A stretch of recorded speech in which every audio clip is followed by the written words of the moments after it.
Red green online present গভর্নমেন্টের extra judicial killing কে তারা legitimise করেছে, ডিসঅ্যাপিয়ারেন্স কে লেজিটিমাইজ করেছে, তাদের কেন বিচারটা হবে না? এবং এটা যখনই বলতে যান তখন দেখবেন যে অনেকে বলেন যে না না এই কথা বলা যাবে না, এই ধরনের কথা আনা যাবে না, এটা একটা ডেমোক্রেটিক আমরা একটা ডেমোক্রেটিক ট্রানজিশনে যাচ্ছি। আপনি আমরা অনেক ধরনের মানে ভণ্ডামি দেখতেছি, ঠিক না? আমাদের পেলুগুলো আমাদের বলতে হবে, আমাদের অনেকগুলো পেলু, আমাদের স্ট্রাকচারাল পেলু, আমাদের ফিনান্সিয়াল মডেল একটা ক্রিপল হয়ে গেছে সেটার একটা পেলু, এবং আমাদের সত্যিকার অর্থে আমাদের যে গভর্নমেন্টের যে রেসপন্সিবল অ্যাক্ট বা মিডিয়ার যে রেসপন্সিবল অ্যাক্টের সেই জায়গাটা একটা ম্যাসিভ পেলু।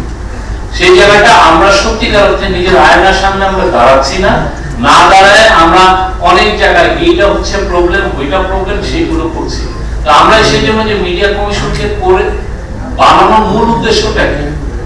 ওনারা সবার সাথে কথা শুনে যাতে একটা ভালো রিপোর্ট করেন, যার ফলে পুরো ইন্ডাস্ট্রি তার পায়ে দাঁড়াতে পারে।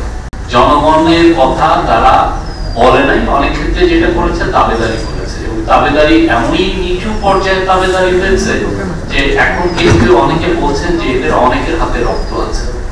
আপনারা জানেন 2013-14 সালের দিকে দুইজন সাংবাদিককে ওয়ার ক্রাইম ট্রায়ালে তাদের বিচার হয়েছিল।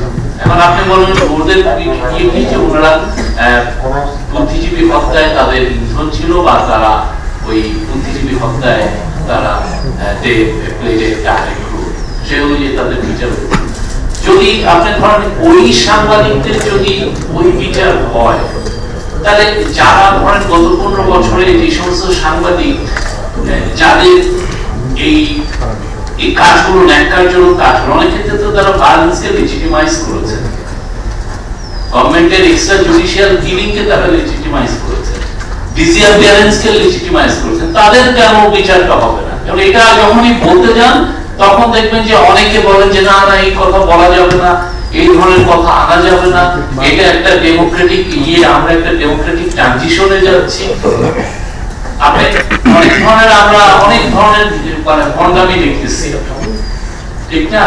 আমাদের পেলুগুলো আমাদের বলতে হবে, আমাদের অনেকগুলো পেলু, আমাদের স্ট্রাকচারাল পেলু, আমাদের ফিনান্সিয়াল মডেল একটা ক্রিপল হয়ে গেছে সেটার একটা পেলু, এবং আমাদের সত্যিকার অর্থে আমাদের যে গভর্নমেন্টের যে রেসপন্সিবল অ্যাক্ট বা মিডিয়ার যে রেসপন্সিবল অ্যাক্টের সেই জায়গাটা একটা ম্যাসিভ পেলু।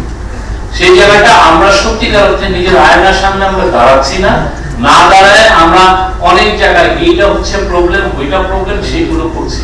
তো আমরা সেই জন্য যে মিডিয়া কমিশনকে করে বানানোর মূল উদ্দেশ্যটা কি?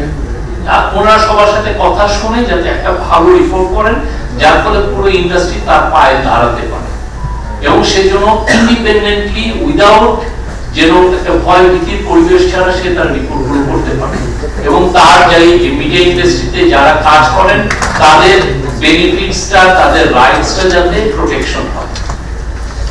এটা তো মূল, এই জায়গাটা তো অনেকগুলো, এই জায়গাগুলো মানে এইটা আমরা যদি বুঝতে চাই তাহলে আমাদের গত 15 বছরের ইথিক্যাল ভ্যালুগুলো কোথায় রয়েছে সেটা আমার দেখতে হবে। আমি কি খুবই ভয়ানক ভাবে কি আমি গভর্নমেন্টের ন্যারেটিভটা দাঁড় করিয়ে দিয়ে এক বিশাল একটা গোষ্ঠীকে কি আমি আঘাত করেছি, তাকে কি আমি ডেমোনাইজ করেছি?